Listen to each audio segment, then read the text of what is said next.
Hey friends, and welcome back to Copy and, the marketing podcast where I help you write copy that sounds like you, but converts better. My name is Sam. I'm the founder and lead copywriter here at Nomad Copy Agency, and today, class is back in session. Welcome to class number 2 of Funnels 101, where we're talking about what you need in your funnel.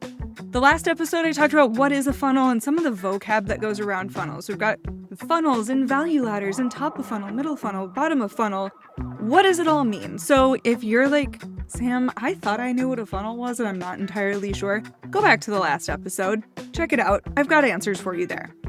Today, we're jumping into what I consider the tippy top of your funnel, and that is opt-in pages. Let's freaking go. So I went to marketing school, and then I went to a career in sales, and then I moved my career into sales copywriting. So I have been part of thousands of marketing funnels at this point, both the ones where clients were coming to me, as well as now as a copywriter, the ones that I am creating for my clients. And funnels look the same, from micro businesses like mine that is making 6 figures, to the companies that I worked for, which were Fortune 100 and 500 companies. We still, as salespeople, tracked our sales funnels. Obsessively, actually. So when I say top of funnel, the first piece of copy is probably not actually your opt-in page. Specifically, I would work with Litchfield Media, with Melissa Litchfield, or with Quajo at the Art of Online Business if you have questions about ads. Those are the people that I would go to. Why I want to start with opt-in pages is because your opt-in page is what you're driving people to, whether that is through paid traffic, i.e. ads, or organic traffic, which could be anything from referrals to the stuff you're posting on social media. You have to send them somewhere. Where do you send them? To your opt-in page. So what is an opt-in page? An opt-in page is a very simple page that probably lives on your website that gets people to opt in to learn something from you. We spoke in the last episode about different levels of awareness within your funnel. Whatever they are opting into should take them from being problem unaware to problem aware.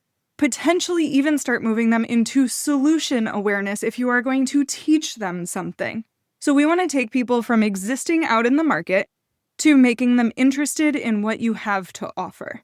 Typically, opt-ins, whatever it is that you're giving them, is going to be highly educational, and it's going to solve the first step of a much larger problem. That much larger problem is what paid working with you solves. But the opt-in is just that first step. For example, we might see PDFs that are checklists or workbooks or something like that. We may also see that be a webinar where we teach them something, or a workshop where they get to do the first step with you.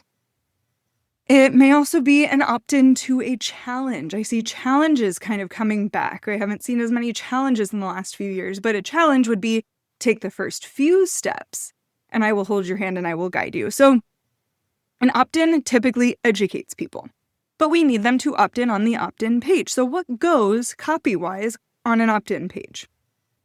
Like every page, it has an above the fold, which if you've been in my world for more than 12 seconds, you've heard me say that an above the fold should accomplish 3 things. It should tell people what it is that they're getting, why they should want it, and how to get it. That how to get it is your call to action button. It should be large, it should be clear, and we should know what happens on the other side of that CTA. CTA is call to action, that button. So we should know what happens on the other side of it. So there might be text around it that says, if you're ready to know more, and then it says, get on my calendar. Or it may say something like, you deserve this information at your fingertips, and the call to action button might say, download the PDF now.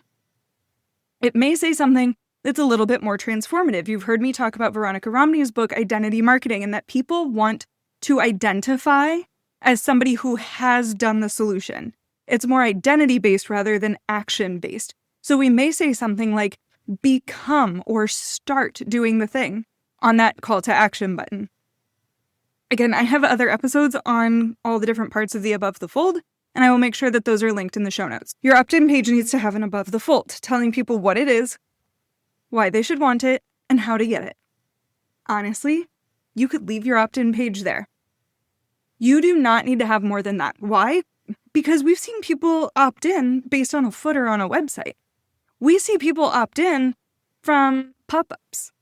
So your pop-up and your above the fold text could be very, very similar. However, there's nuance to this, as always. Where that nuance comes from is how did people get to your opt-in page? If people came from ads, they might not know you. They may be a cold audience. If they came through list swaps, they might also be a cold audience. A list swap is where somebody else sends out information about you and encourages their list to get on your list. If you're only promoting through social media, people might already know you, so you may not need a section about you on your opt-in page.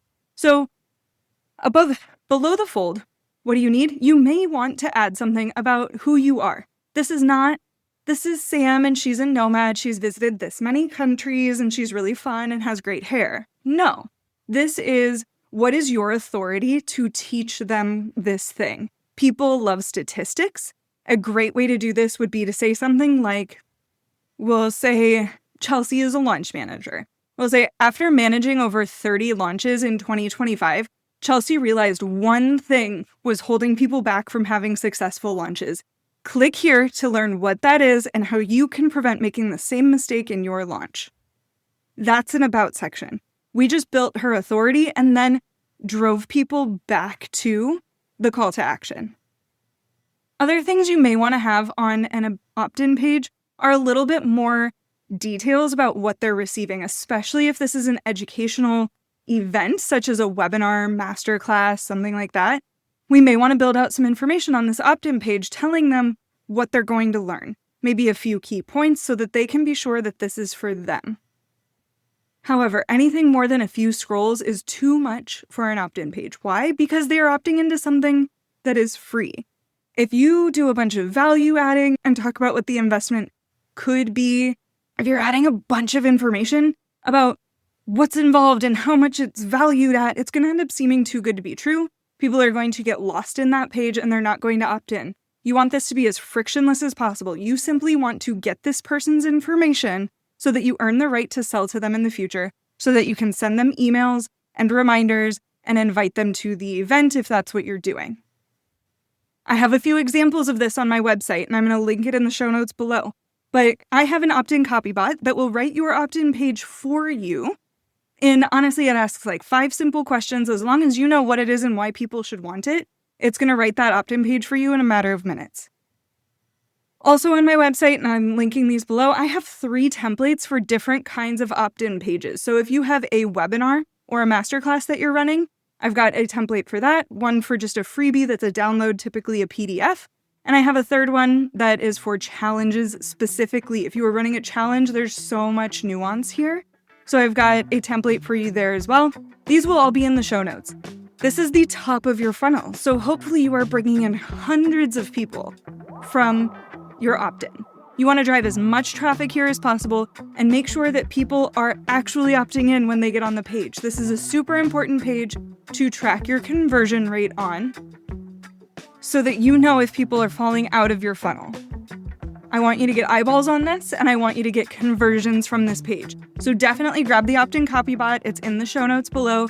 Feel free to grab one of those templates as well if that's helpful for you. What do people see once they have opted in? Is they are going to see a thank you page. I think this is one of the most underrated and overlooked pieces of copy in your entire funnel, and we're going to talk about how to turn it into one of your best salespeople.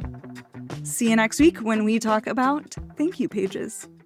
Hey friends, me again. I am here to kind of backtrack on something here because I realized I left out a very important piece of copy that goes on your opt-in page, and that is the actual form so that people can opt in.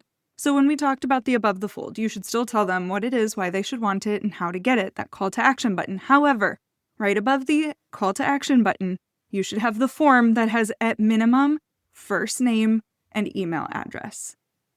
We want this to be as frictionless as possible, so the fewer questions, the better. I don't typically ask for last name. I don't typically ask for their phone number unless you have a real reason for needing it. And sometimes there's a market research question that I would encourage adding in there, but I will talk about that in the next episode. So to recap this little addendum is that, yes, we want everything that I said previously. However, if at all possible, put the form right above that first call to action form above the fold. We want opting into your email list to be the easiest thing they do all day.